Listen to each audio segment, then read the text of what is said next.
Well, it says we're live, so I dare say we must be live. Hello, everybody. Welcome along. Welcome to my very sunny and very, very hot Cornish workshop. It's blistering outside. It's about 26, I think, according to my thermometer. Right. Who have I got helping me today? I've got Helping. Wishful thinking. helping. Helping. Yeah. Well, I've got one helping, one hindering. So you can figure out. Here it is. So we've got Ruby Claire from Canada. Hi, Ruby. Glad to see everyone. And we've got Brian from Northern Ireland. Thank you, Brian. Good afternoon, everybody. They'll be welcoming everybody in and firing off any questions people have to me. It's too hot for a smock, so I'm not going to put a smock on. I do have a massive, great fan blowing on my legs, and I don't know if you can He's see. got the legs out again. I've got my legs out.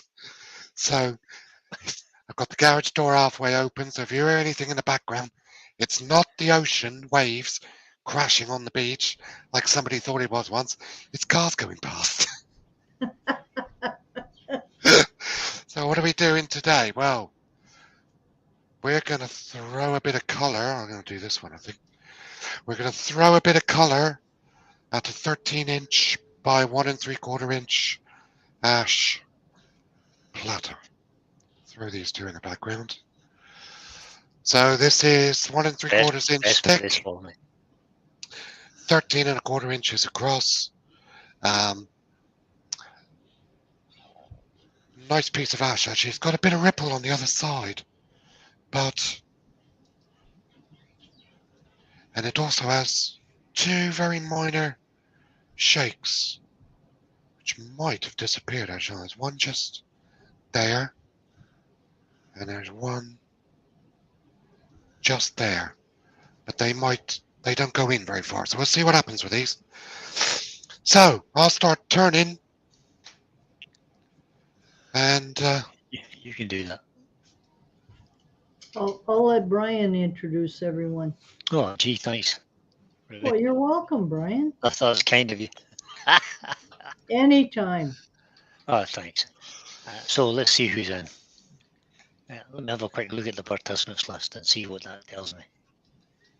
Oh, there's quite a few in the participants list. We'll read out the participants list. So I'm at the top of the participants list because my name starts with B. And then we have Brian Green, Chris Stouds, David J. Heath, the Guildford Carpenter is in. Doug Miller from Woodspun Ride. Eric Wickler. Martin from Four King Isles. Jappy Mix. Jim Matthew. Michael McCune. Paul Hewton, the Grisby Turner. Richard Fila. Fellow Northern Ireland gentleman. The whole thing just jumped there, so lost again. Beef from Twisted Trees in. Roger Kent. Ruby Claire, obviously. Steve Gordon. Terry Bartlett. Tim from TF Turning. Todd at Glencoe Woodworks. And Turning Time Creations, whose name escapes me currently. I'll find it out in a minute or two. That's everybody who's on the participants list. We have 34 people watching, however. So if I haven't called out your name, we'll catch up with you in a minute or two. Welcome along, everybody. There are now 35 people watching. All I'm doing at the moment is just roughing cuts.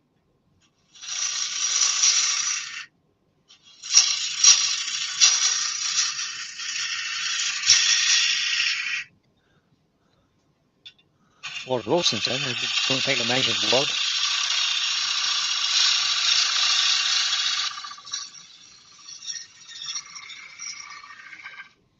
Who else have we got?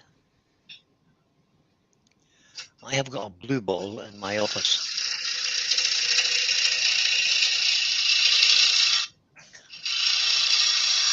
That'll not do.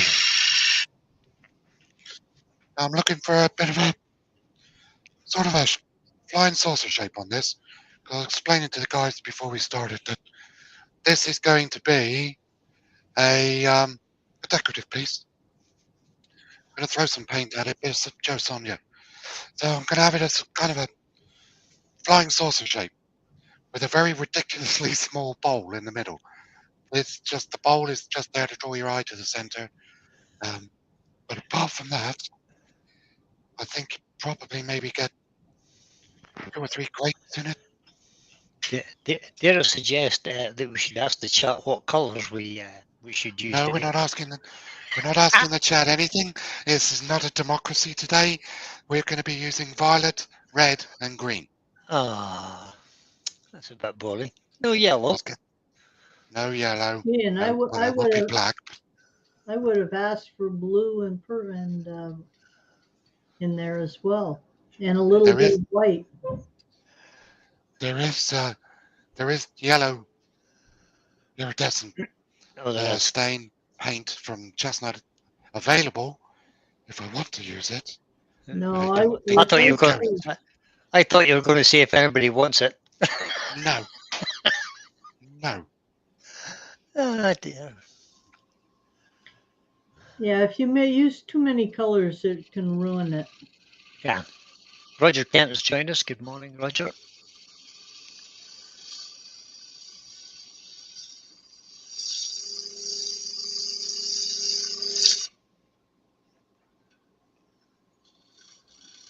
Who else did I miss?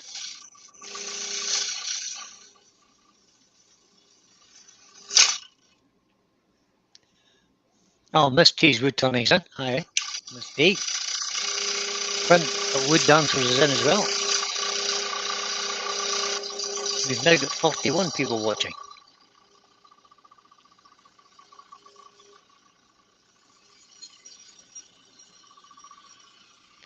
And Michelle is in.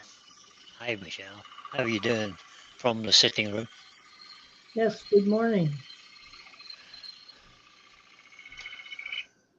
She's just making sure you're really here, Brian. Yeah, I know. She's just said there. Yeah, you missed me. No, I didn't miss you, dear. How could I possibly miss such a lovely person? Robert Buchanan is in. Good afternoon, everyone, he says.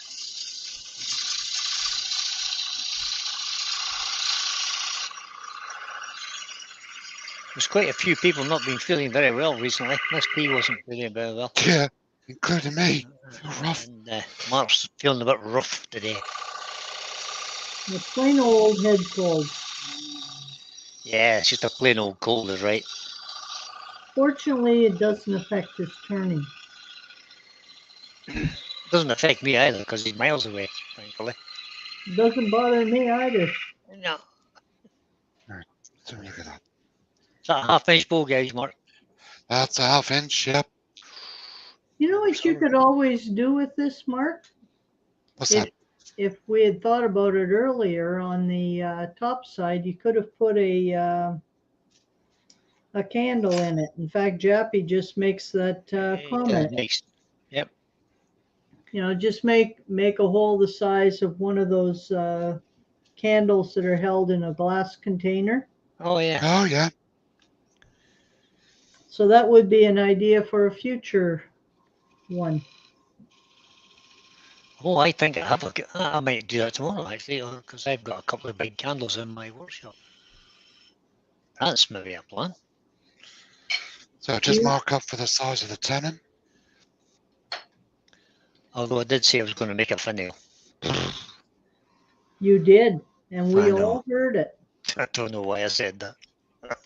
The one comment I'll make about using candles is make sure that they're in a fireproof container when they go into the wood.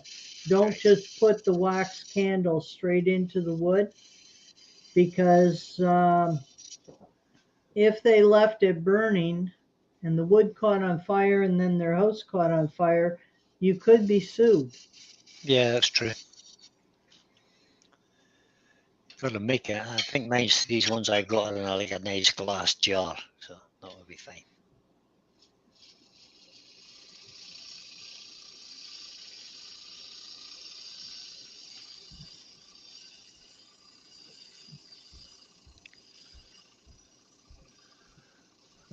Lewis the Klondike Craftsman has just joined us. Just doing a nice finishing cut. Very nice cut, Mark. There's lovely shaves coming off of there. The shavings tell you exactly how good a cut you're making.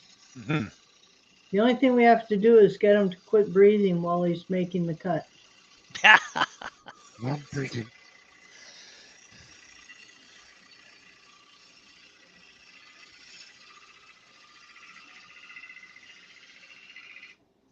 There you go.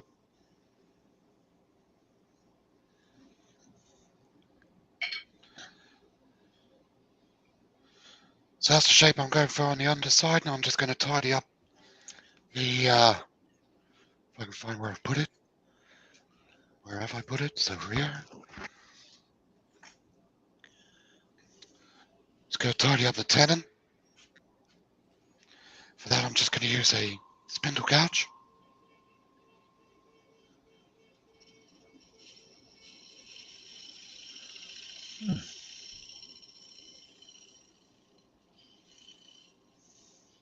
That's a cut that I like to use my skew for.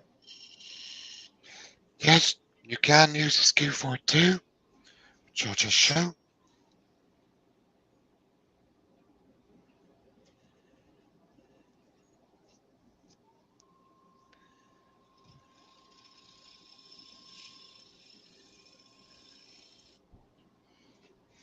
David Nickel is asking what kind of wood it is. David, it's ash that he's using this morning.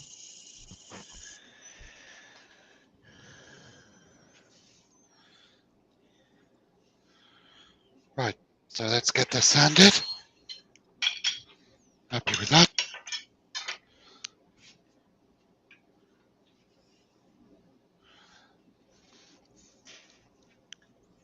And as usual, when we're sanding, this is the earworm's opportunity to talk about me relentlessly behind my back, because I can't hear a word they say as soon as I turn this on. And I do apologise about the sound. Now I have one. I guess I can't ask the question. Nope, you're too late. Well, he does have the center mark on the bottom of the tenon. I think he does, yep. And that's important because if he uses the vacuum chuck to turn it around or one of the other methods of holding it, you can make sure that the piece is centered correctly. Yeah, just pop it in the end of your cone center and then advance it towards the chuck. Now, Eric Winkler is asking if the bottom of the bowl would be better to put a recess and have it all finished. You could do that way, but even if you use a mortise, what you should do is go back later and soften the edges on the mortise so that it looks finished. A lot of people put a recess in and then they just leave the square edges and it doesn't look finished at all. Guilty. I have got quite a few bowls sitting here that would benefit.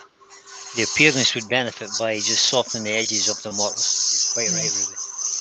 Well, you don't have a vacuum chuck, do you? No, not yet. Once I invest in a vacuum chuck, they will all be getting fixed. Now, do you also have coal jaws or something like that? I do have coal jaws, so they're anything under 10 inches I can put in the coal jaws. So they're done. Yeah. It's the bigger bowls that I have nothing to hold them with. Okay, well that gives you a good excuse. Yep. Jennifer's Craft and Creations has joined us. Hi Jennifer. How you doing, gal?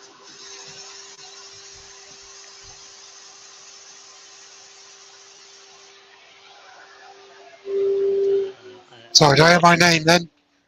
No, you never had it. I was just about to mention your name. I was about to say that after Mark's demonstration of the vacuum chuck, the one about 2 lives ago, I think. Yeah. I have decided that that's my next purchase. Vicky Blair has joined us. Welcome.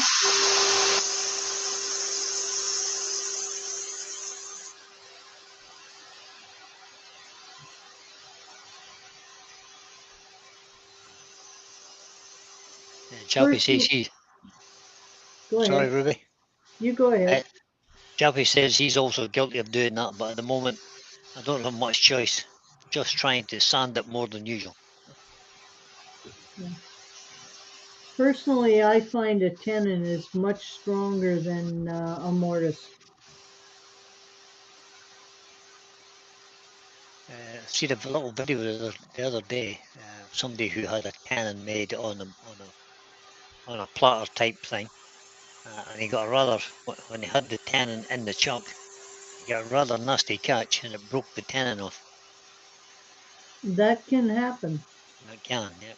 But I Mind mean, you, it was a. mind you, it can happen if you have a mortise. Well, of course, yeah. It was a substantial catch, so it wasn't really the tenon's fault. It was the cool presentation's fault, basically. At the end of the day, yeah, these things can all happen to everybody. But what's really important is when you get a catch, rethink in your mind what it was you were doing exactly, so that you can figure out what caused the catch, and that way you'll learn not to make them again. Yeah, I did exactly that on the live. Had a nasty catch, but luckily enough, I was recording it at the time, so I went back and looked at it, and the bowl actually came off the lathe. So I discovered that two things were at fault. The tenon size wasn't perfect; it was slightly too big, and the catch was just enough to shake it out of the jaws.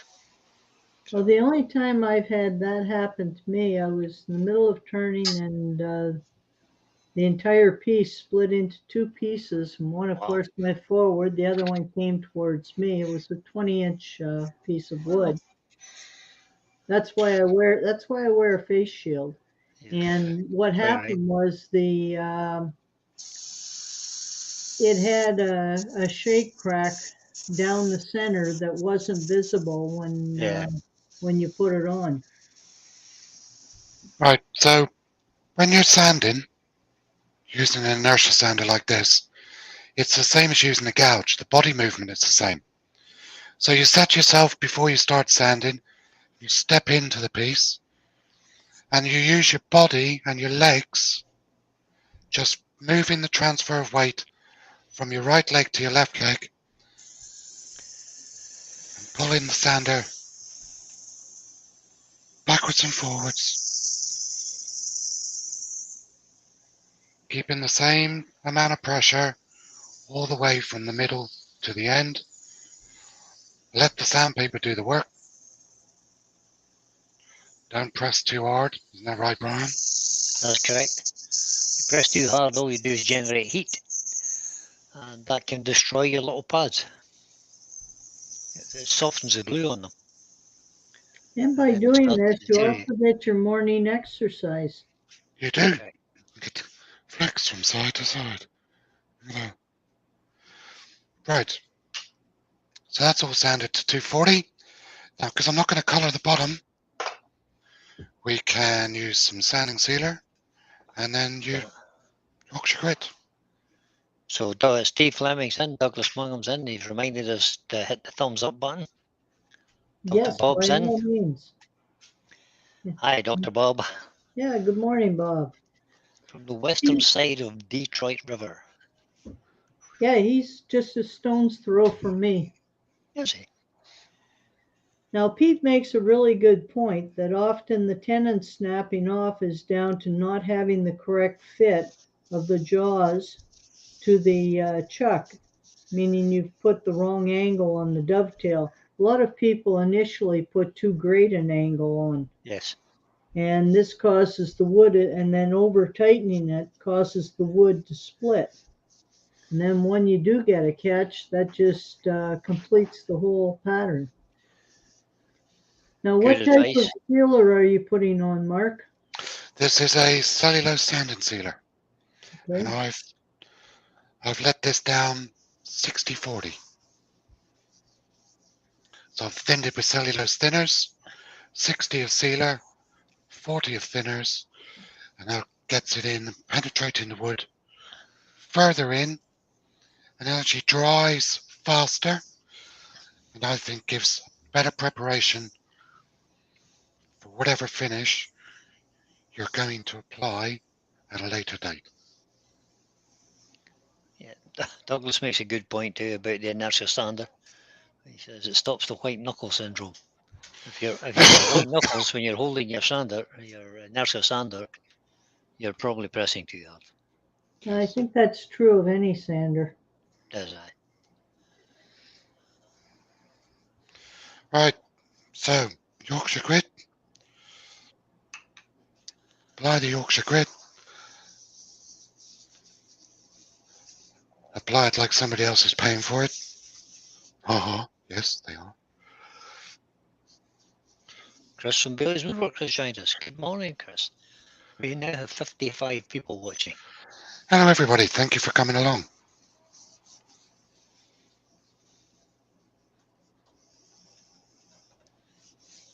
Right, so turn the speed down. Take your Yorkshire grit, put the lid back on. Free product saver with every top. Turn the lathe on. Bring the speed up to about 350. 500 if your lathe will only go to 500 is fine. Don't maybe put as much on as you would normally put on if your lathe can go slower because you'll spray it everywhere at 500. But 350 to 500 is fine for the initial application. And just let the grit work. This is the easiest part of the whole wood turning process. Let the product do the job for you. So Joy English has joined us as well. Hi, Joy. Joy. Just work it backwards and forwards, never staying in one spot for very long. Minimum 2 to 3 minutes. And as the grit's breaking down, it's going up through the grits all on its own. It starts at about 240 and eventually breaks down to about 1,000 grit for the original. Good stuff.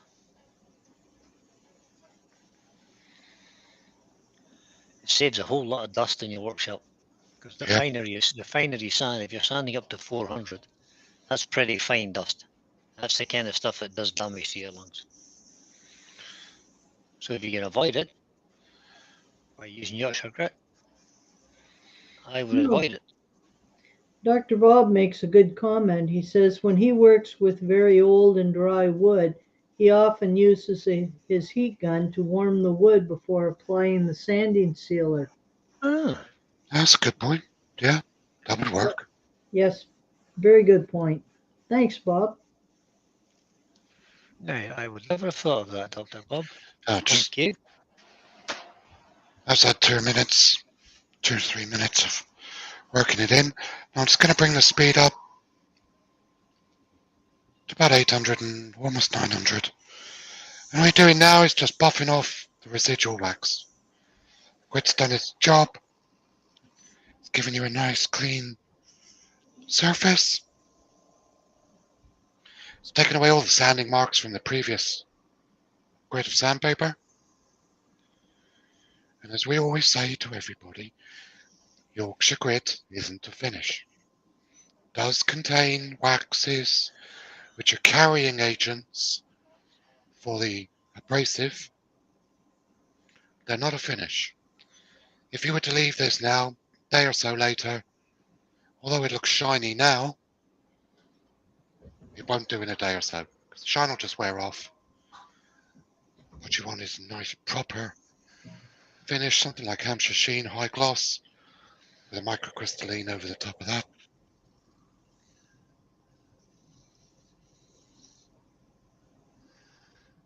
Which is what I'll do now. Find my Hampshire Sheen, wherever it is. Microcrystalline.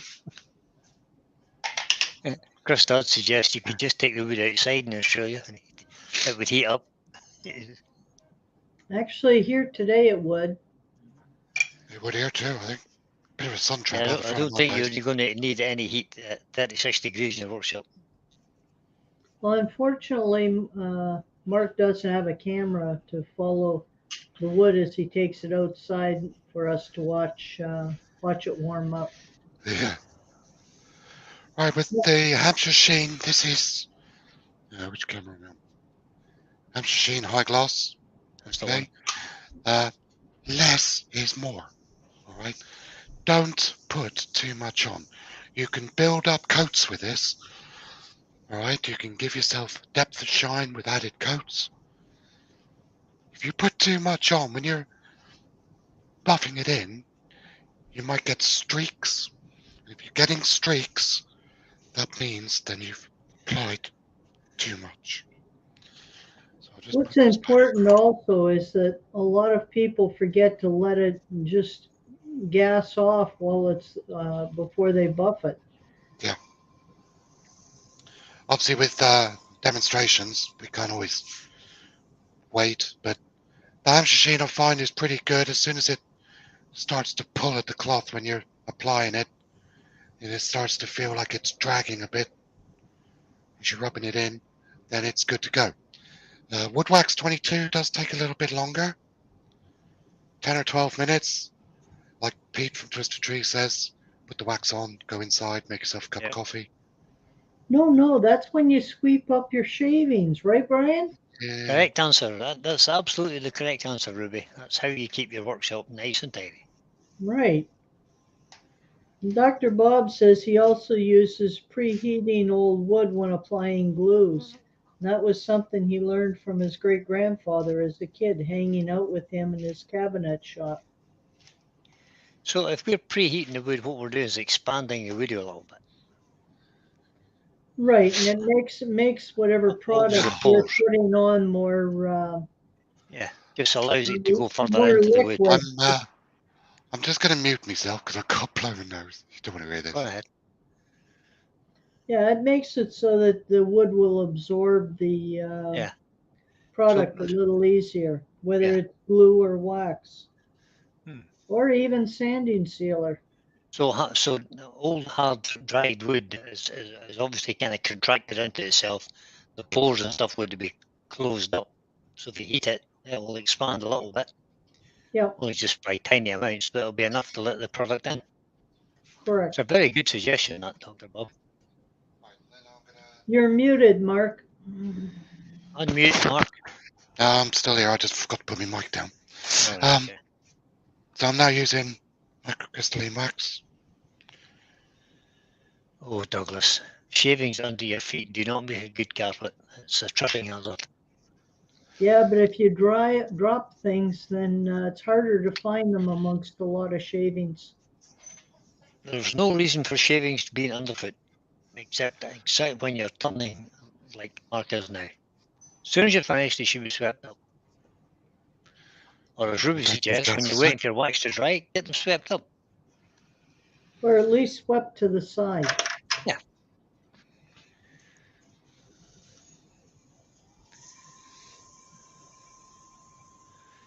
Which reminds me, I need to bring the trailer down from the yard because I've got about 12 bags of shavings to go up to the shed. Well, I'm hoping yard waste is next week, so by then I'll have all my bags ready to put out to the curb. Again, when you're putting your waxes on, you're not pressing hard. You just the pressure of your fingers against the paper, pushing against the wood. You're just letting the friction build a little bit of heat between the paper and the wood, just to set the wax into the wood. Douglas Mung is desperately trying to defend his untidy shed. You see, I have a wooden platform that I stand on, with a rubber mat on top of it. So what happens is it's well protected by the rubber mat or the wood if I should drop a chisel. I have a rubber mat too under my feet. You should have something like a rubber mat or wood or something. Makes it easier on your back. It looks nice, Mark. So that's the base. Nice bit of ash. It is lovely, yeah.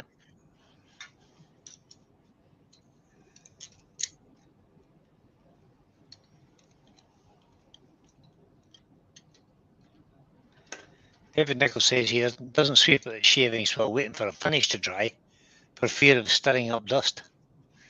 We're just talking about waiting for wax to set or to go Well, off a little bit. wax Not setting, finish.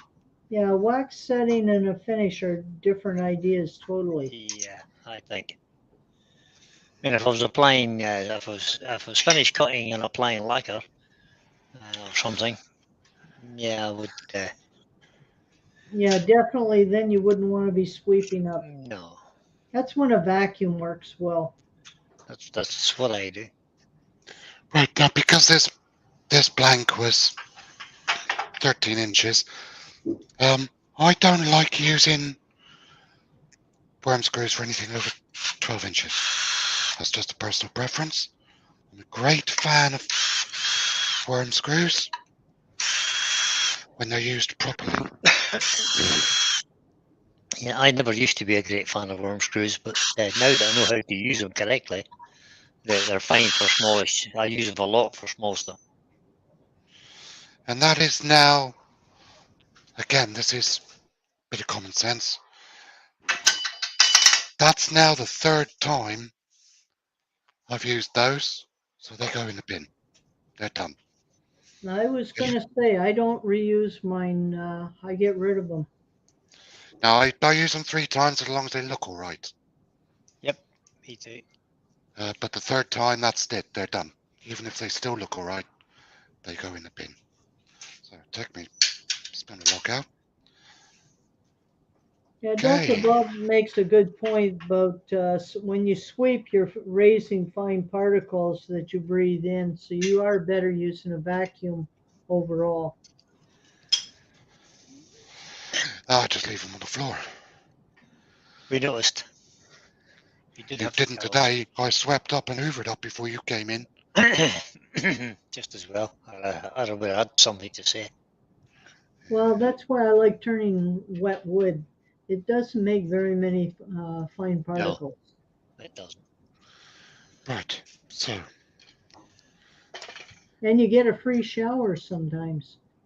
Yeah. It kind of makes a mess of your face shield sometimes, though. 3/8 bowl gouge. Turn the lathe down to 0, because we've changed things around. We've remounted the blank in the chuck itself on a tenon. So always turn your lathe back down to 0. Start the lathe up. Bring the speed up slowly.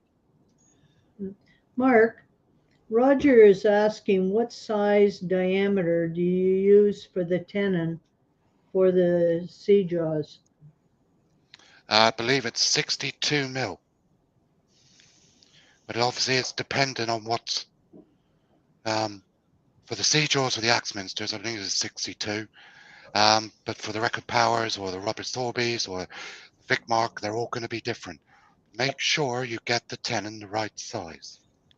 Yeah, the best way to judge that when you make the tenon is to set the jaws on your chuck so that there's about 3 millimeters between each jaw. Measure across the inside, and then you'll know what diameter to make them. You want the jaws almost touching when they're grabbing onto the wood. Just doing a pull cut so that the handle's low. One point of contact with my left hand. One point of contact with my right hand. One point of contact with the end of the tool on my hip. Just run the bevel.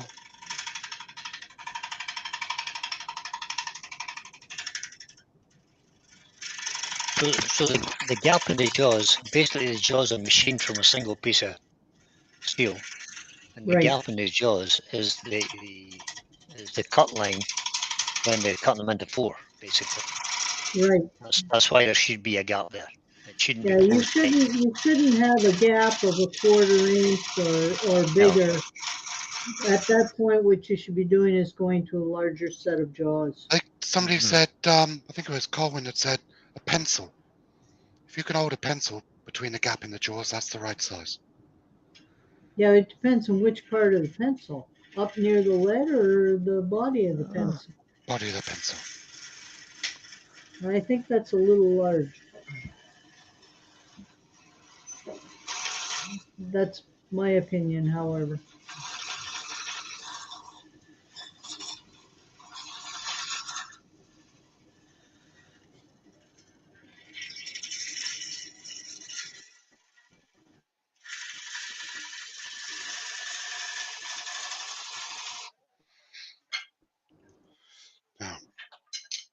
turn our lathe off before we move the tailstock. So we've been, you've been turning for about 34 minutes, Mark. We've got 58 people watching.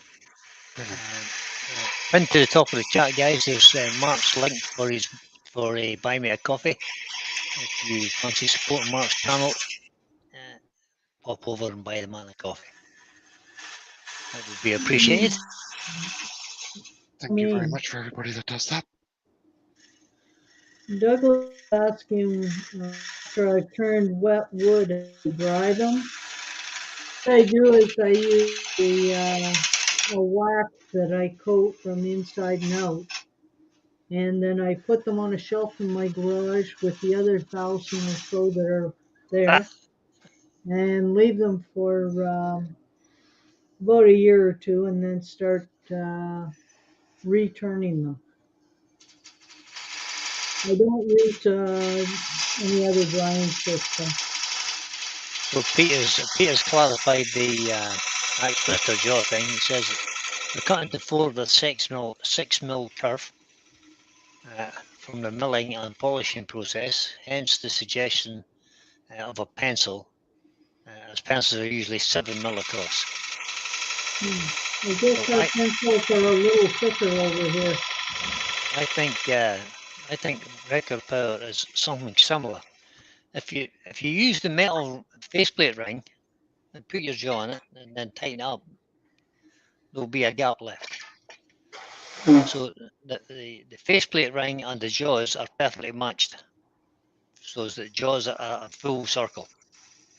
Right. So that'll tell you the gap that you need in your jaws to have a perfect circle, both internally and externally. But there is a deal of flexibility in that, sort of a mil or two either way.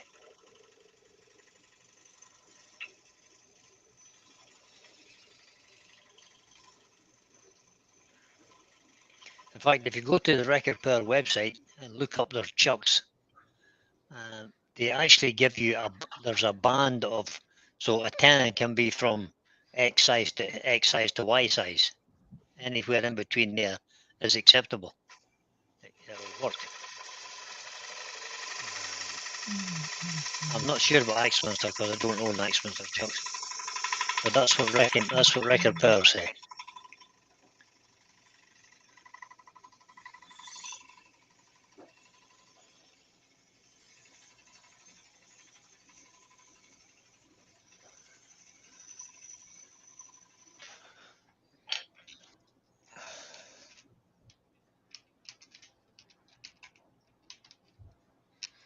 In fact, if you buy a Record Power chuck, it's in the manual.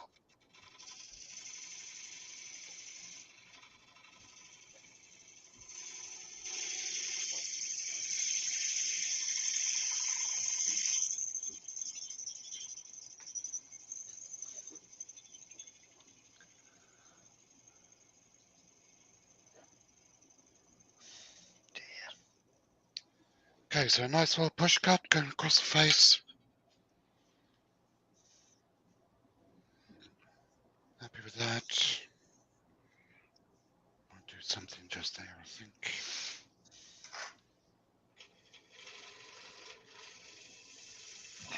Oh, excuse me.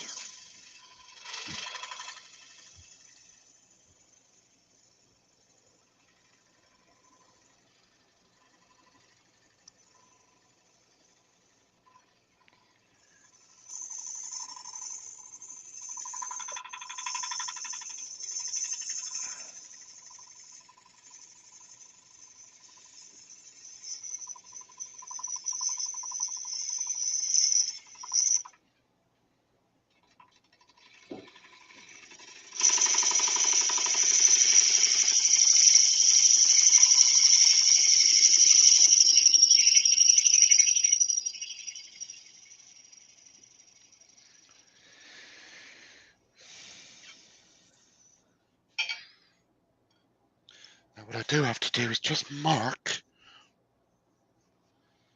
where my screw holes are, because that's going to be Where the ball has to go.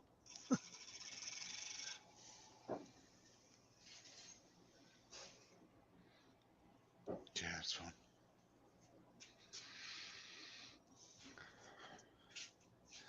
And now we're going to do something with the edge.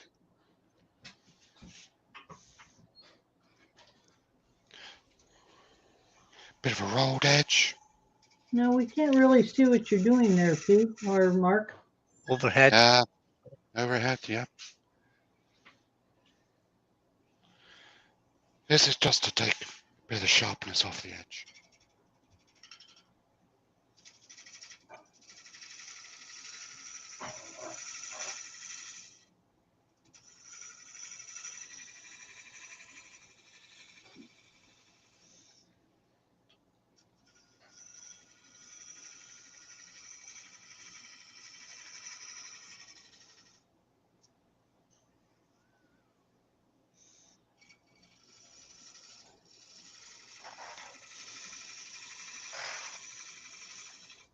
Gives you a chance to practice your fine tool control. Right, that's the shaping. So,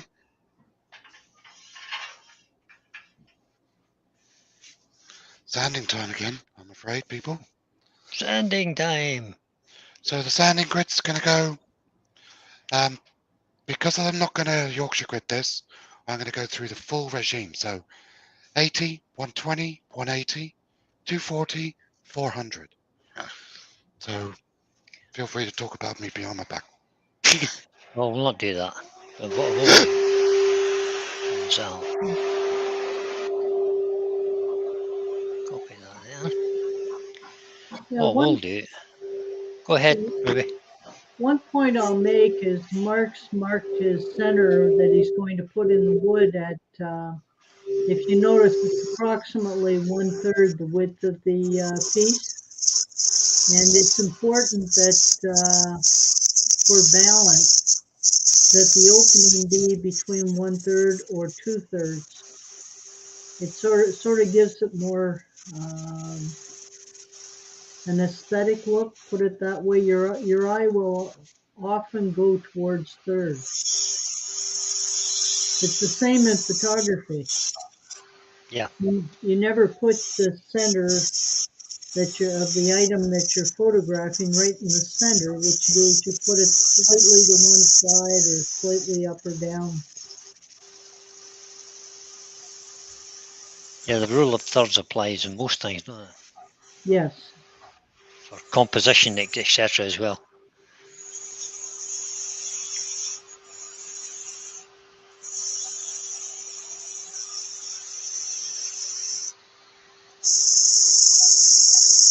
So I've just put a link in the chat there. If anybody wants some more information about chuck jaws and sizes, etc., that link will take you to Record Power, and it should actually take you direct to the chuck jaws, and it explains the 35mm, the 50mm, the deep gripper jaws. It explains all the jaws, tells you what sizes they are, maximum, minimum sizes for cannons, and tells you actually how to use it. So, in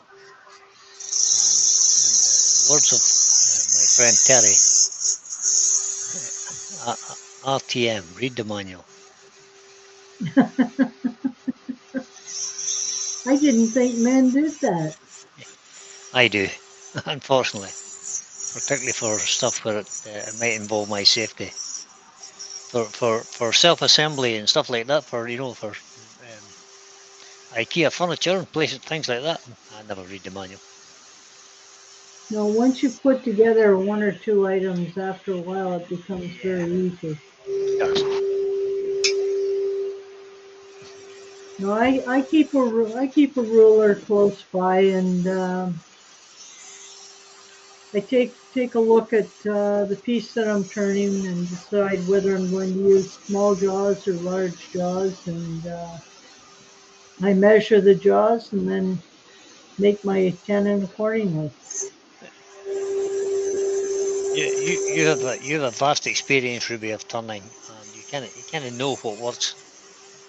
But for people who are just beginning, just starting off, the manual is a good place to begin with. Once you've got more experience, yeah, do what Well, I think what made a difference for me was that right from the beginning, I learned from people who are very accomplished turners. Yep. And like I spent a lot of time with Alan Batty, who was a 13 or 14th generation turner. I mean, he Oh, learned from a very young age. you're such a name dropper. Nobody, Well, only Alan by, eh? well, I Brilliant turner. mean, the thing Brilliant. is, I mean, this is somebody who learned the trade, learned it properly. Yep. And when I learned from him, he was very particular about how you held the tools, and how you did things. You can tell that just when I've seen some of Alan Batty's demonstrations, and you Well, can tell that he's he could particular. be he could be a joker too. Oh yeah, but he was particular about how he uses a tool. I don't think He I'd was, like to have been his apprentice. it's too bad we've lost him. It is, yeah. There we go. That's sanded now up to 400. I am sorry about the noise, folks, but that's the extraction unit I've got. So you have to build a little shed out back that you can put the Oh yeah, I'm sure my neighbours would love that. Right. Just get a couple of sheets of ting span and put it out around it. You'll be fine. Yeah. Okay, so that's been sanded up to 400. So now, because we're going to paint this, we need to seal it. The sanding sealer is going to act like primer for when you paint. Douglas Mullen's asking a question. He says, Mark, why no 320 again? Because you can go up to double the grit.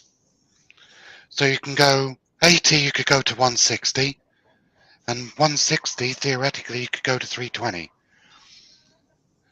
So what I do is I do 80, 120, 180, 240, so you could go from 240 to 480.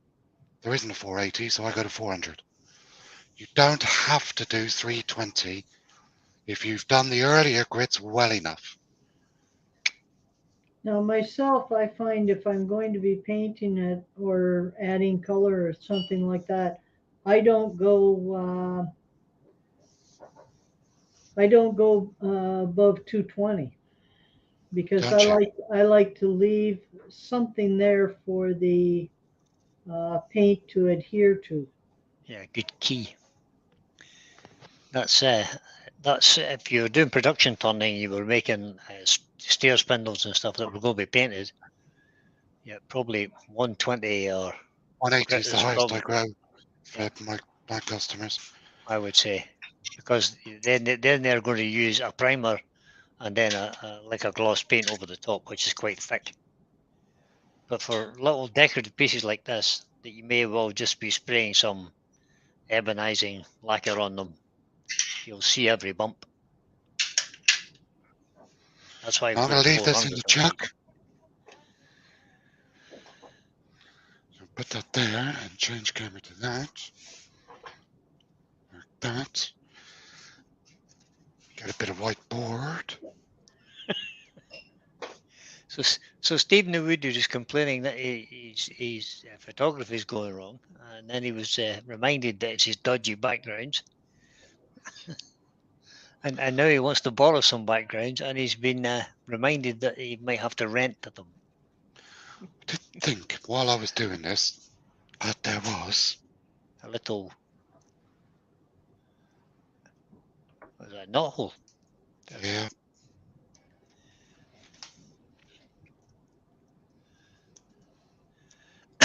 Douglas, you know perfectly well what chuck Mark is using. You don't need to ask that question, Douglas. Oh, do tell. It's an SK114 from Axminster. I use the Vic Marks and the Record Power chucks that I got mainly because they were what was available to me many years ago. But what I look for is I try to look for a key that's more like an Allen key type key that Yep. goes into it as opposed to a geared key. Yeah. And I I, make I sure, I like on my standard jaws, I like to make sure it has a good dovetail, that they're not straight. Yep. Hmm. Did you get that dug out there, Mark? Yeah, I know. It's quite deep too. Is it? Bit disappointed, really. Are you going to fill it with something? Well, I was just thinking that, Right, you, but you uh, you could do some shavings and pack them in. I could, It's or got I it. could just leave. Or I could just leave it as a Oh, whole because just it's going yeah. to be painted. So It's let's a get on it's, and paint it. the good thing is a black hole, Yeah, so it'll and be I'll do fine. a bit of Joe Sonia around it. Right, so I'm using chestnut. Which one? Douglas Mungham says that That he was one. asking for a friend. Yeah, I'm Ebonizer sure he lacquer. will. No, that lacquer is, yeah, okay. It is lacquer based. Okay. Okay, ignore me. You could actually use a whole lot of different paints. So you could use any kind of black paint, but just Right. this ebonizing lacquer just it goes off really Dries quick and it fast. dries Yeah, really it quick. dries fast. If you're using like just ordinary black spray paint, it would take 15, 20 minutes for it to dry. That's why we tend to use this ebonizing lacquer. If you want to save on money for this project, you could use an acrylic paint and put it on with like a foam brush. You could, yeah. Now I turned it 90 degrees. Give it the second coat, especially with ash. Well, it's because it's got the grain, the open Yep. grain. Because you've got the bigger open grain in ash.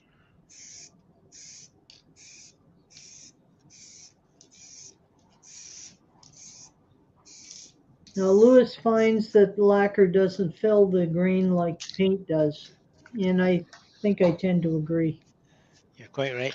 It So doesn't. now, just for the purposes of demonstration, It's too thin. I will get the heat gun out. When you turn your heat gun on, don't be pointing the heat gun at the piece, because Lewis is suggesting that YouTube might ban this video, Mark. why? He's thinking about those legs you're showing us. Hey, there's nothing wrong with these legs, I tell you. Hey, if you have a nice pair of legs, show It's a nice pair of legs only a mother could love. Yep. them. Well, Now I'm just blowing, some just wafting some warm air, Wafting. yeah, over this. Oh, Don't get too close or you'll bubble it. You'll bubble the paint. This, you don't have to do this. Okay, in your own workshop, in your own time, just spray it on, go and have a cup of tea, sit outside in the sun, 10 or 15 minutes and it's done, dry. But you guys Dr. don't want Bob. to sit here and watch paint dry, do you? No. Dr. Bob says he has 4 one-way chucks. 2 of mine are from their first run, which they take a different key. Serial numbers are 0023 and 0128. Boy, they're early, Dr. Bob ran up. I Wonder what. had one-way chuck that was given to me, and I gave it away. I honestly didn't like it. They have one-way makes several products that I like and that I own, such as the Wolverine sharpening system and their coring system, but I can't say I like their chucks. That's personal preference. Gee, for a Right. minute, Mark, I thought you had some biscuits you were putting out. That's what I thought. Is this lunchtime? So, thought it was some That's fancy kind of lunch. cheese he was bringing out. Right, so, Joe Sonia, iridescents. We've all seen Wayne use these. They are Or brilliant. me. I've used them a lot too. They are good. It helps if you take the lid off. That's the guys in the chat are still talking about chucks. My only complaint about regular power chucks is the chuck keys. I have 3 different kinds of chucks: the SC4, the SC3, and the SC2, and they've all got different keys. Well, Just when I have magnets on my headstock or just below my headstock, and I have all my chuck keys hanging from them. Yep, I use the chuck buddies that Steve Carell makes. SK Craft. I have a chuck buddy holder, chuck key holder, and it just hangs at the back of the lathe. Right. And the reason Now- it's at the back of the lathe is because if you're going to use your chuck key, your lathe will be stopped. And that's why it's So- at the back of the lathe. With the Joe Sonia paints, when they come out of the bottles, they're all pretty much the same color. So it's a good idea to mark, if you're using a pot or a palette or a piece of cardboard, which colors you're using. So I've got violet, red, and green, VRG, and I've got 3 separate sponges. Now, I'll be honest, as you all know, I've never used Joe Sonia's before in my life. So this is a first. This is now dry. I know where my circle is, where the bowl's going to be, because I can see that just below there. So, literally, this is an experiment. I'm just going to dab this on. Yeah. Dab it on all over. Nope, that doesn't do a thing. Having a light on. So, bit of paint. Dab and twist. Dab and twist.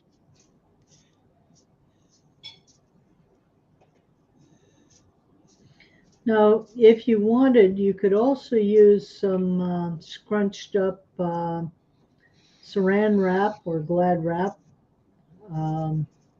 That's cellophane for us in the UK. Yeah, I was Cling trying to think of what term you use. Cling film we use. Cling film. Or you can even use, if you're really stuck, you can use just a piece of newspaper or something like Scrunched that. up newspaper, yep. This is the red. You can use anything at all to apply your paint. Now, one thing that's Stuff- important is that Mark is using red and green, and you don't want the red and green to touch. And the reason for that is when you mix red with green, you tend to go with a brown, get a brown color. That's where I've been going wrong all these years.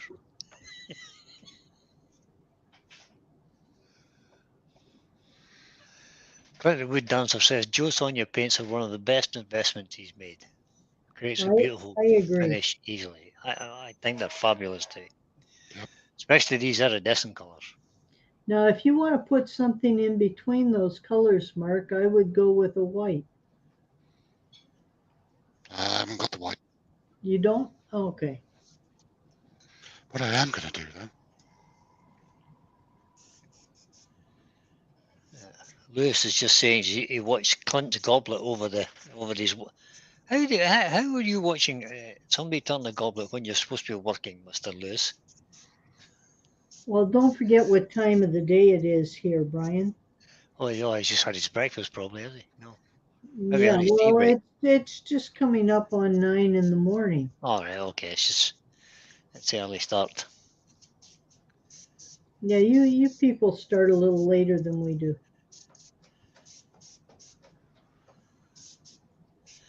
Mark Stratton's in. Hi, Mark. I'm just using an airbrush just to dab at these a bit. Just experiment. If it What you works, can do is use the brush to push it right out and get almost a spidery tree-like effect as well. The airbrush is good for making the cosmic cloud sort of effect. So we're getting treated to 2 different effects here. I'm just playing, to be honest. Yeah, I know. That's the beauty of this stuff.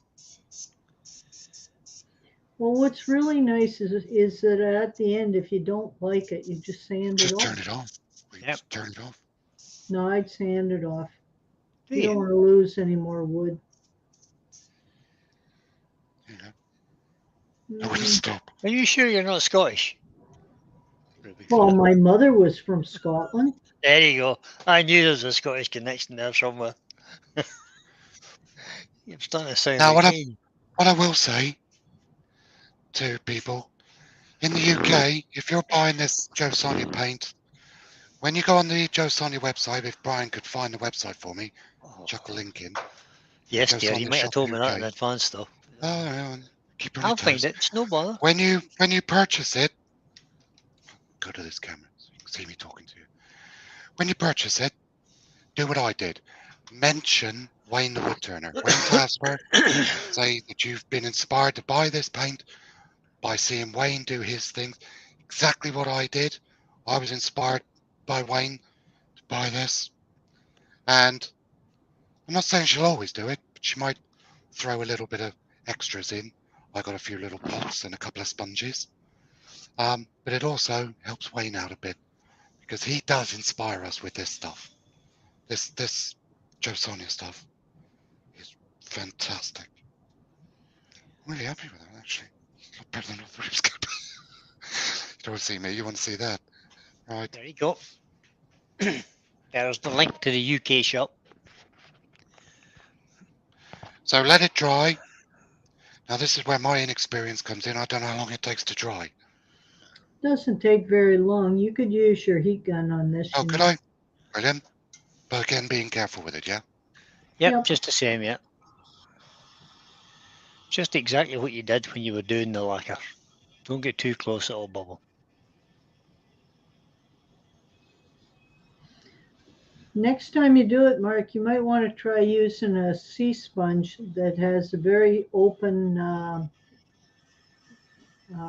texture to it.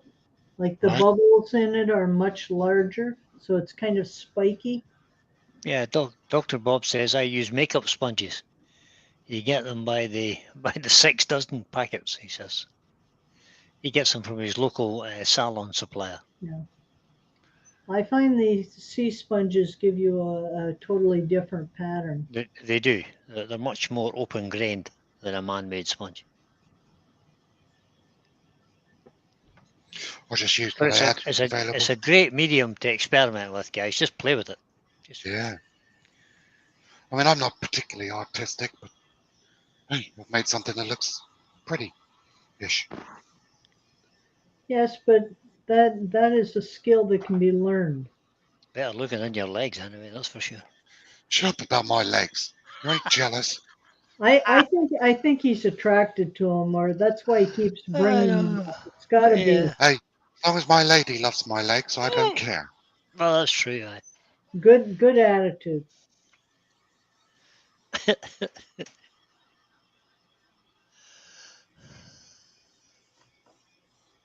Right. David Nichols says, "Can you get those paints in the US?" Yes, you can, David. Yes, It's a US company. Yeah, they're you made just in Google, California. Yep, if you Google Joe Sonia paints, the first thing that comes up is the Joe Sonia ink. You know that incorporated, so you can get it direct from them.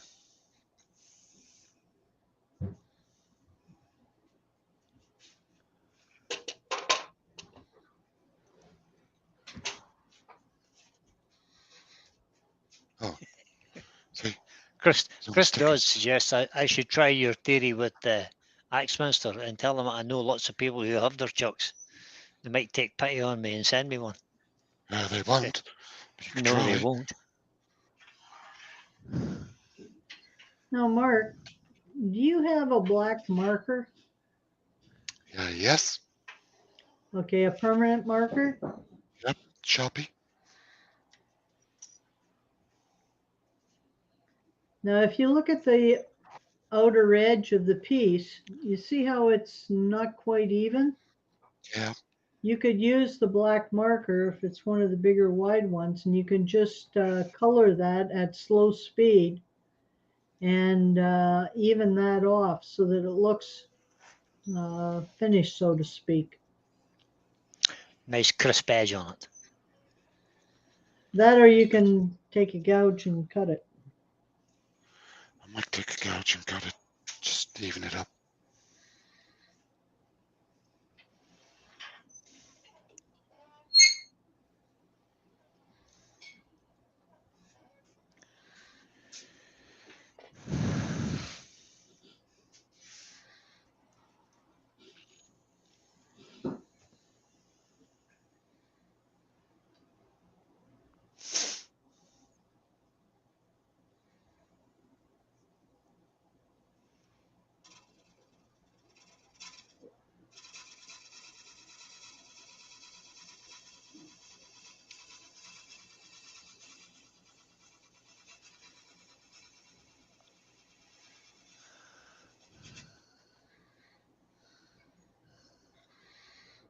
Yeah, that looks much nicer. Yeah. Yep. Okay. Right. So that's that bit.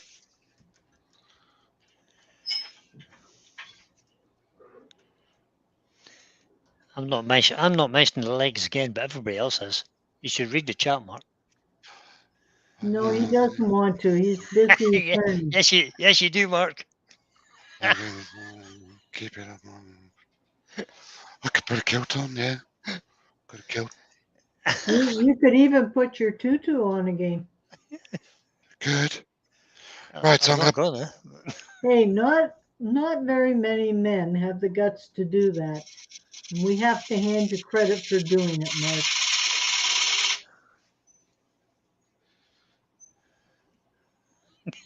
Pete says, "Don't encourage him, Ruby. There are several turners still in therapy There are. It's true. from his last attempt." Yeah. I think they're just jealous because they just don't have the guts to do it. I think it was a great thing Mark did with the tutu and stuff, and raised a lot of money Yes. for Did his chosen did raise a charity. lot of money. Yeah, it did. It was an excellent thing. Right. It was funny So I've too. made my mark. That's my defining line for the what's going to be the bowl. Yeah, you weren't kidding when you said a wee small bow. Oh yeah.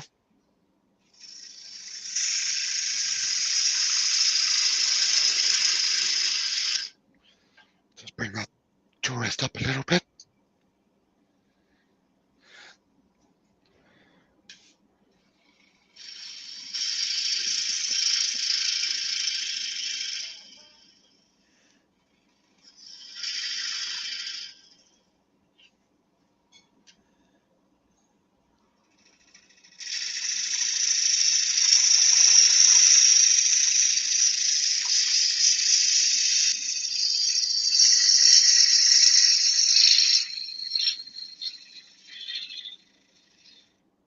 I actually use 3/8 for this. 3/8 bowl gouge. For the people in North America, he means a 5/8 gouge.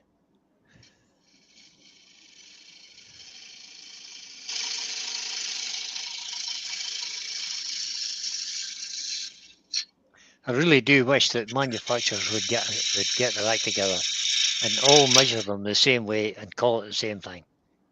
I agree. It's madness. Go by Record power. Yeah, go by the diameter of the metal used. Correct. But you know, if you want that to happen, you have to contact the manufacturers and tell them. And if they get enough complaints from people, then they'll change.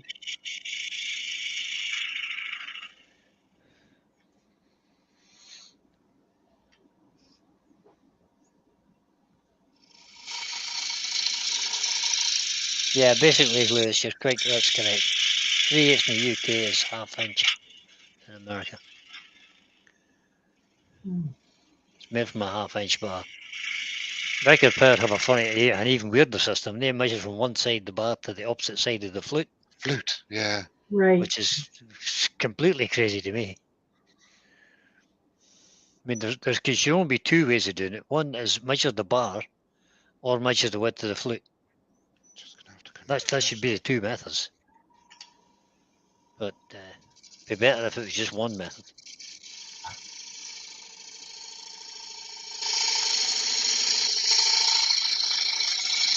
I know they all want to make their tools individual, so you'll kind of go with their product.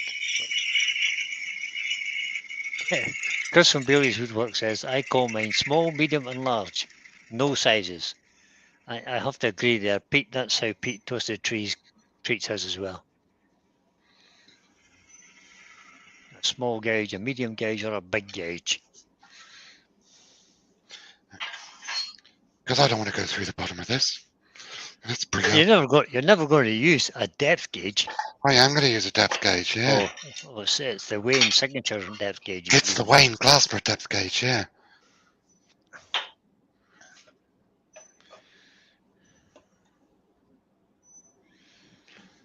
I did think about making one of those, but then I couldn't find a piece of wood to use.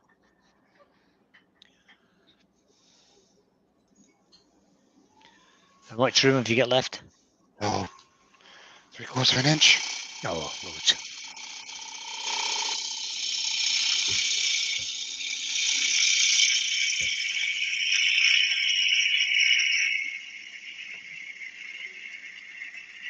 Like daily woodworks, I only use one size gouge anyway. I'd say that 90% of the time I use my 5/8 gouge, Yep. which means it's a 5/8 diameter piece of metal.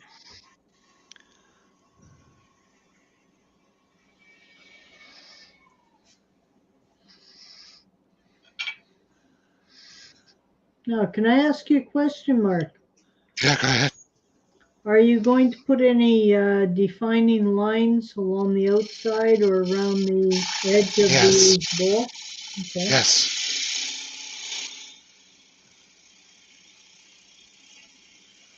Rex B is in. Hi, Rex.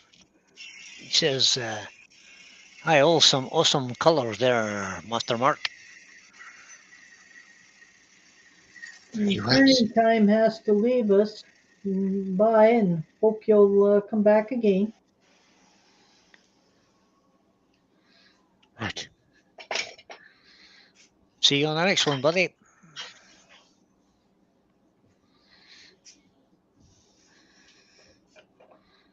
So which are we on? Overhead? We go overhead.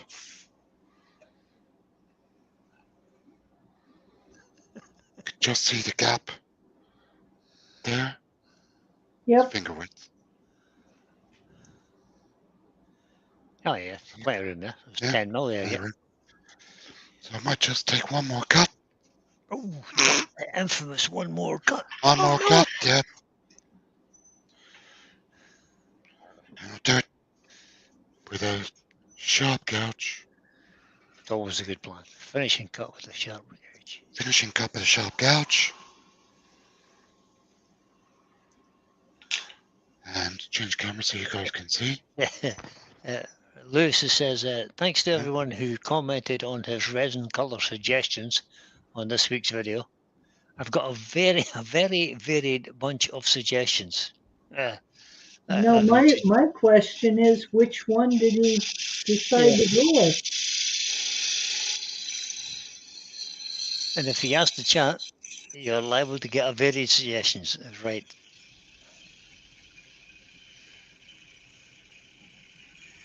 If you're enjoying what Mark's doing, guys, give him a thumbs up. And if you really enjoy it, pop over and buy him a coffee.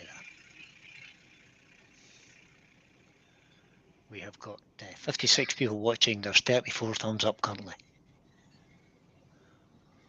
There, right. I am very happy with that. And now, as Ruby suggested, I'm just going to do just a couple of little defining lines. For that, I'm going to use my skew. Lewis has suggested he's waiting a few more days to decide, Ruby. One there. It's a pity you hadn't done this the other way around, Mark. You could use it as a wall hanging. You've already got the picture hanger in that little hole. Two there. Now, do we want one out of the edge? Don't know. Do we? What do you think, Ruby? You could go either way. Because you made the nice clean edge that you did with the tool, I don't think it's necessary. I don't think it is either. Because you can see a white line around the outside anyway. Those two there, they're really nice. Yep. Right. So. Oh, I like that. Only 2 lines. Oh. Only two. Well. Mark's signature is 3 lines. Shut up. Yeah, it does, but I don't think it warrants 3. I agree. Right. So, quick sand of the inside. Start at 120 because I've got a really nice finish off of that.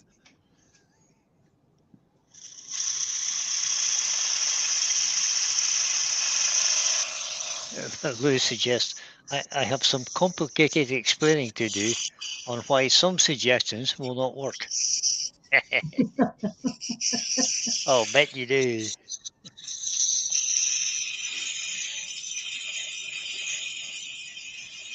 And Lewis suggests that looks like a funky guitar top. So that's 120, 180 next.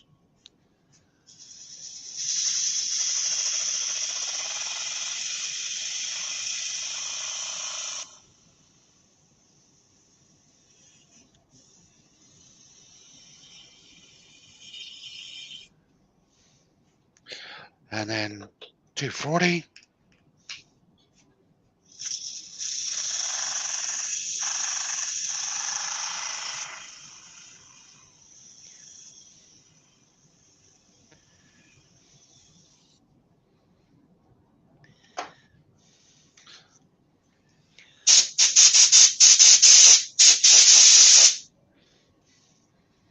Blow off.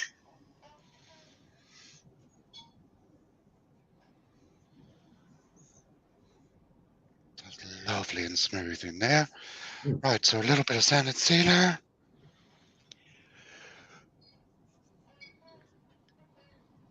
Might actually use a bit of spray sealer for this one.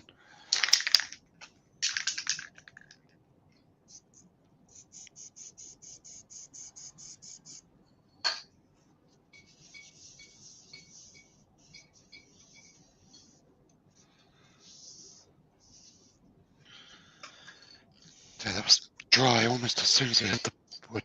It's so hot in here today. Not complaining, mind. Chris Dodds is just suggesting, Mark, he says, that looks like two of Wayne's platters had a child. A very beautiful child, mind you. Well done, Mark. Thank you. Hey, if anybody's comparing me to Wayne, I'm extremely happy. Because he is a master at this stuff. He's got this Joe Sonia stuff down pat. And all I know from this is what I've learned from him. Watching Wayne do it, doing the string pull with his vases, doing the string pull on his platters, using different things, different mediums to apply the paint. You can use hair scrunchies, cellophane wrap, shower scrubbers, washing up brushes, tin foil, anything to give an effect. Your imagination is your only limit with this paint. And I count myself as half decent wood turner, and I'm a pretty crappy artist. But even I've managed to make something that I think looks quite pretty. It does. Jennifer is suggesting, or question for you, Mark. Did you put sanding sealer in the definition lines? I haven't done anything with the definition lines. They're just going to stay completely natural because I want the paint to go off, really be properly dry. And what I'll do is I'll go back and do the definition lines in a couple of days with a couple of earbuds or Q-tips. Just dab some sealer in there. Yeah. If you sprayed the sanding sealer on the paint, it may well bubble the paint. Yeah, I didn't want to take a chance. Because it has what's the word I'm looking for? Right. So just a bit of Hampshire Sheen. Bit of Hampshire Sheen high gloss in the middle.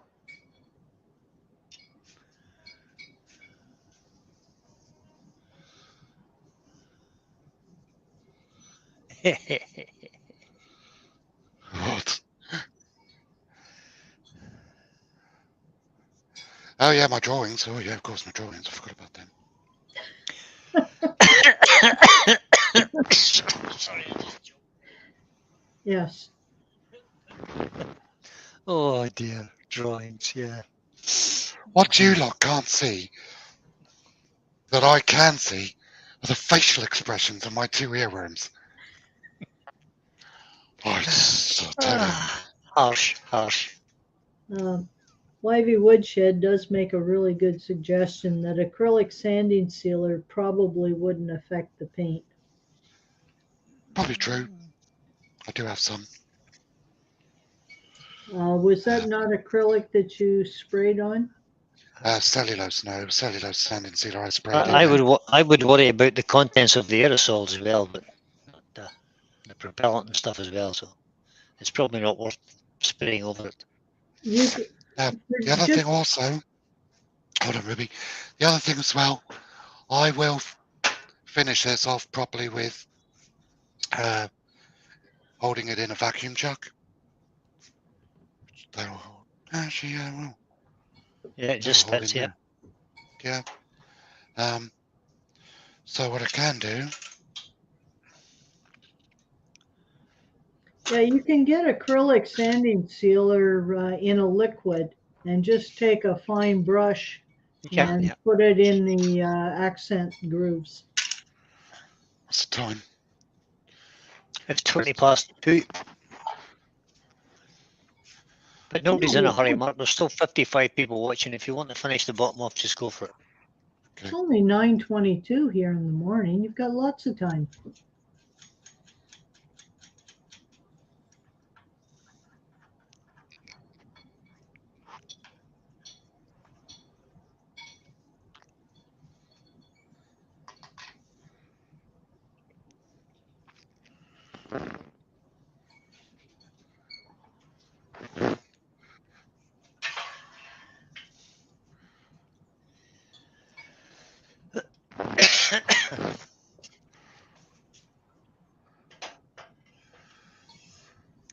Chris Dodd says, stop sniffing the paint, Mark.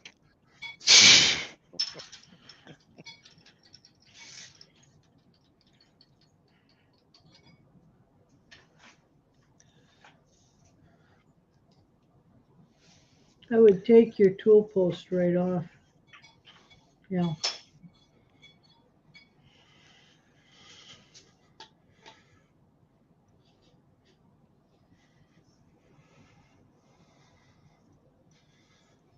Fancy adapter for your tailstock. Yeah, it comes with it.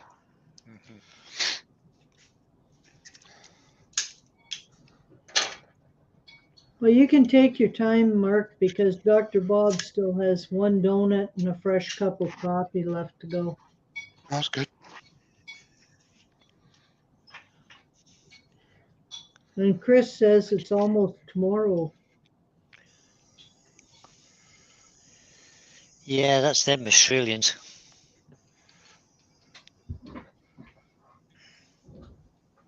That is a country I definitely want to go visit in the near future. I have been to Australia for a short 6-week visit. Well, the only time I was there, we were underwater filming, so didn't get to see much of the land. No. I didn't see much of it. Well, I didn't see a whole lot of the land, but I was in the jungle most of the time. Now what I will do, just because I'm being ultra careful, I'll bring up tailstock support for the first part of this. Rob from Copper Owl Woodturning has joined us. Hi, Rob. Nice vacuum chuck, he says. Yes. Nice, it's brandy and juice. Have you actually used that small one yet? Well, this one? Yeah, I use this one all the time. the small head. What size of head's on that one, Mark? That's the 3-inch, and I've got the 3-inch. 8-inch. Just remember, you can always make your own and make them any size you need to fit different applications. That's true. Like I used some PVC pipe that I glued into wood, and for turning the bottoms and the tops off of eggs and rounding them over, it's perfect. Callum Petrie's joined us as well. He says, nice work, Mark. Love the jellyfish pattern on the top and a tidy vacuum chuck. Thank you. Definitely having one of these vacuum chucks. If you do a lot of turning, it makes it worthwhile. Yeah. Well, I do a lot. I do a fair bit of turning now, I have to say. I don't do quite as much as I used to.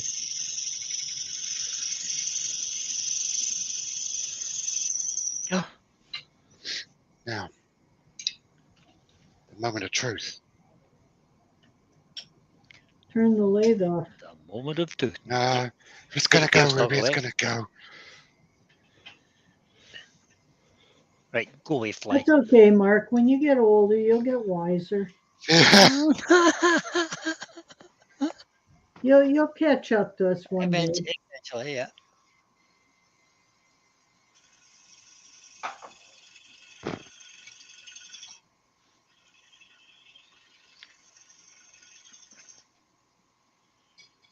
Yeah, Malcolm says he made his own vacuum chuck too, and it works great.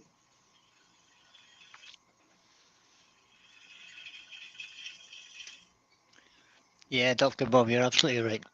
Dr. Bob says during the Vietnam War, I spent 2 weeks R&R.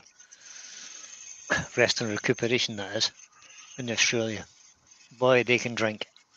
Yeah, I spent 6 weeks with the 1st Australian Rifles in Townsville. And on the days off, they boys can drink. We spent 4 weeks in the jungle, though. And one week on a tiny little place called Magnetic Island. That was our R&R. It was fabulous.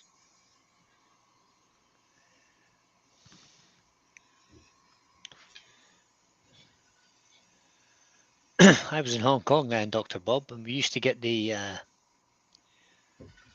American Navy used to come into Aberdeen Harbour for R&R from Vietnam. The China Fleet Club was a fabulous place too in Hong Kong. Now, are you going to put some texture on this, Mark? Well, I might do something with that.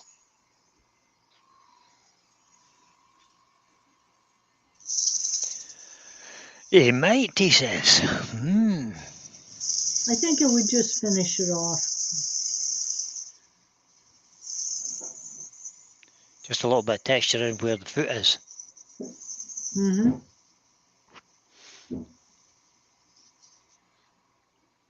Could do.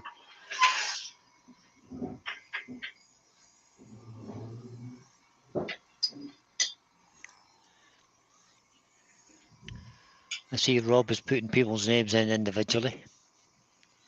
I was thinking about that the other day on my live, and I think it was Monday night.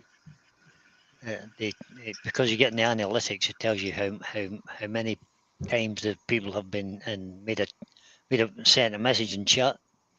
There were 933 chat messages during my live the other day. I thought, that's incredible number of chat messages for a tiny little channel.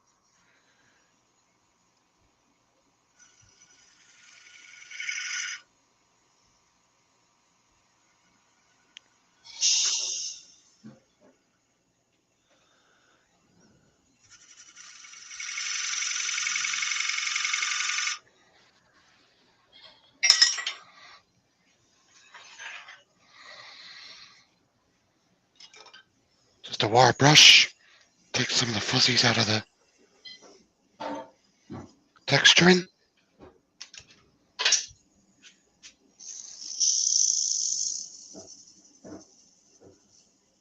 Oh, A little bit of sanding. Obviously, if you're doing this at home, you'd take a bit more time. A bit of 180.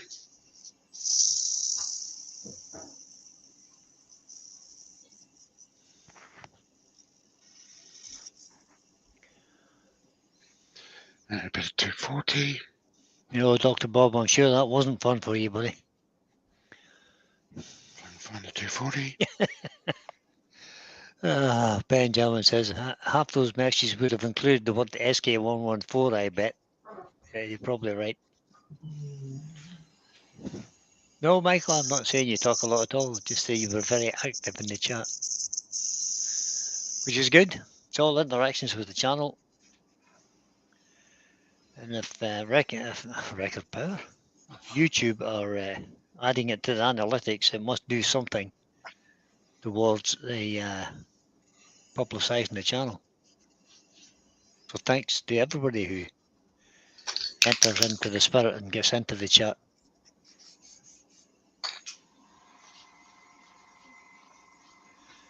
Opened the windows in my office and I'm now being invaded by flies. Oh, I still have my fruit fly invasion going on here. Oh, do you? Tiny little things. Terrible. I tried every method that's been suggested, from leaving beer out and vinegar and other things, and I find it's easier to just take the vacuum each day and vacuum them up. What reading is Mark? I guess you call it a Hoover. About vacuum cleaner.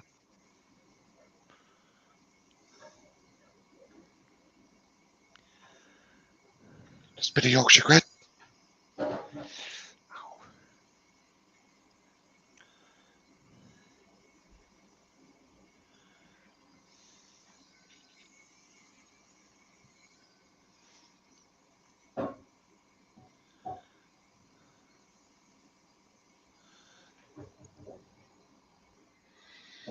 And then just to finish off the bottom with a bit of Hampshire sheen. Just to remind folks, if you enjoyed what Mark has done and you've learned something, hit the likes up button. And if you really liked it, buy him a coffee. I'm sure Everything he for will the buy me a appreciate it. coffees goes back towards the channel.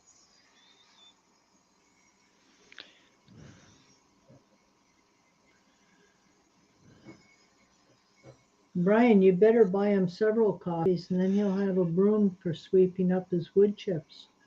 He's got one, I can see it there. He just doesn't use it. I used it halfway through this live, you didn't even notice. Are you trying to say I wasn't paying attention? Yeah. Chris Dodd Right. says, it's Chris Dodd says, that explains it, Brian. I know where the flies go in the winter. Yeah, they all come here. I'm not sure it's the same flies, Chris. Desk. Bring these two back.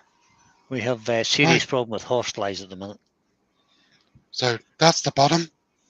Lovely. Bit of texture, a couple of lines, just to show you've thought about it. So that's the bottom of the bowl, which is really nice. Yeah. That's my usual thing. Mm-hmm. And then that's, there you go. Shazam. It's a pretty stunning effect. Yep. I'm actually really impressed with that. I actually quite like the two lines on the inside as well. It's a good idea. Hey? Can you make an old rascal like me look like he knows what he's doing? I'm really impressed with that. Even if it has got a big massive hole in there. Oh well. What's he saying? You could easily do something. You could easily do something with gold leaf in that hole and make it a highlight. I just leave it. Yeah, it's part of it. It is what it is. It's part of the bowl. It's part of the piece. But I am really impressed with that. Try it. I'm going to be using a lot more of this. That's He's got the bug. He's hooked. Yeah. Yeah. It's good stuff. There's no doubt. I really like that. The colours are much more vibrant than the chestnut ones, I think. Yeah. I remember when Joe Sonia came out with those paints, we used them back in the early 70s, and they were very effective back then. Very good, I have to say. Very nice, Mark. You did a good job. Thank you. And the comments you're getting in the chat would say that the folks are agreeing with us. Excellent. Well, thank you ever so much. Dr. Bob says, try looking at it in black light when you're drinking. Oh, no, I don't think I want to do that. That's an interesting observation, Dr. Bob. I wonder where you... Not too many people have black lights hanging around. Right. Thank you ever so much, everybody. And it's gone over a Thank little you, bit. Mark.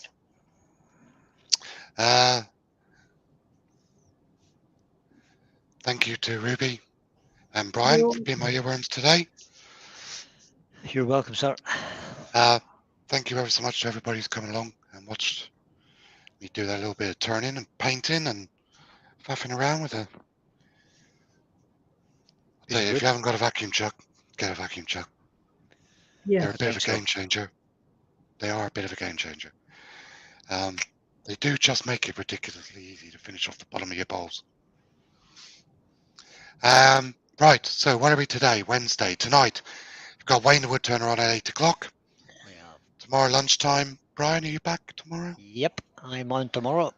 Brian's on tomorrow lunchtime. I think I might do something with Joe Sonia paints. Well, maybe not. I'll maybe do a finial instead. Do a finial. Do a finial with Joe Sonia paints on it. I could do a finial with Joe Sonia paints. Yeah, good. We've got tomorrow night. Don't know who it is. Might be Scott. Don't know. Friday lunchtime will be Wayne. Wayne the Woodturner again. Friday lunchtime. Friday night.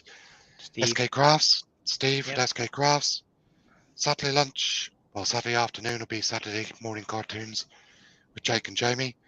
And then Saturday night will be Wayne with Saturday Night Mint. Correct. Sunday will be Steve again with Steve and Nikki. And then Monday we're back to Pete at lunchtime and Brian. Me again at night. Monday night. Right, that's it. Oh, one last thing as well. Those Joe Sonia paints, I've learned a valuable lesson. A little goes a very long way.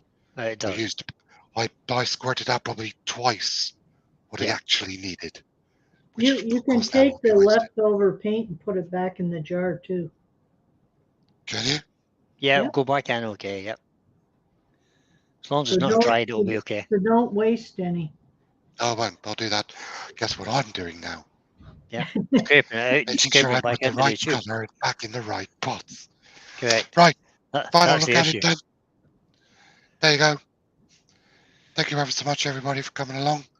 Hope you enjoyed that. And I'll see you all again soon. Take care for now. Bye-bye. Bye.